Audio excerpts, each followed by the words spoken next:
Let's start with the Bills. The Bills versus the Vikings. I want to talk about that game because it really showcased a lot of what I spoke on before with this Bills team. Now, their offense is amazing. The Bills' offense is amazing. Stephon Diggs, Gabe Davis, Josh Allen, Devin Singletary. It's a good offense. Like it's really good. But it's their defense.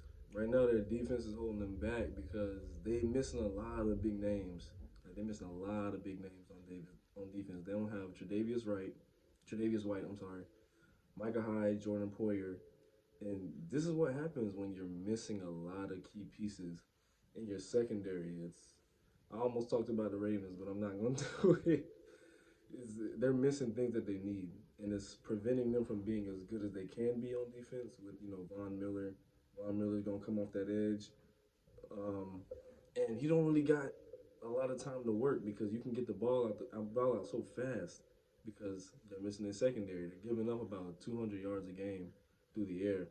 But yesterday, Justin Jefferson had 10 catches for 193 by himself. So that just goes to show you how bad this situation is for them. And come playoff time, it could really hinder them because if you can't stop the pass in the playoffs, you really gonna run into a lot of teams who are really gonna throw that ball. Except for this one team who I'm not gonna talk about, but that's besides the point. We don't really rely on the pass too much. We're gonna be in the playoffs. We just don't rely on the pass like that, like say other teams do. On the other end, the Vikings look good. They really do look good, but this is something I said last week even. They look good. Other than that loss coming from the Eagles, this was probably the second hardest game they had. But other than that, they still played amazing. They rallied. They were down 17 points, and they really didn't flinch when it came to that. They really showed why they're a playoff caliber team, and why I really believe they're a playoff caliber team. And they really came to show. Um, Dalvin Cook, tremendous effort, 81-yard touchdown run. Jettas, like I talked about, 193. Kirk Cousins passed for 357 or something like that. It was a good game by them. Like that was a playoff type game and a Super Bowl winning team looking kind of game. So if them boys can piece it together, like I know the Vikings can, the Vikings can definitely piece things together. The Bills, on the other hand, is the team that I worry about. Not only as having a favorite team in that division or in that conference rather, they just don't look like they're gonna get it done. They're missing too much.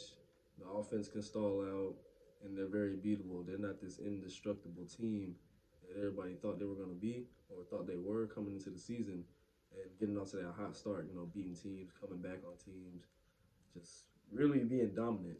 And they don't look that way. I honestly didn't think Josh Allen was gonna be playing because he had the injury in the throwing arm, but he came back. They had a good game. He played well. Offense played well. They just couldn't get it done because they're not complete right now. The Bills are a good team, so don't come to me saying, "Oh, you said the Bills suck." Nah, the Bills are good. They just missing a lot right now, and it showed. It really showed in that last game. But got a big shout out to Patrick Peterson. He stepped up. He's like 40,000 years old now. Had two interceptions, one in overtime to seal the game away.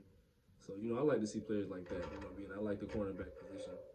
So it's a position I've studied a lot over the course of my time covering sports and playing sports. But I don't know.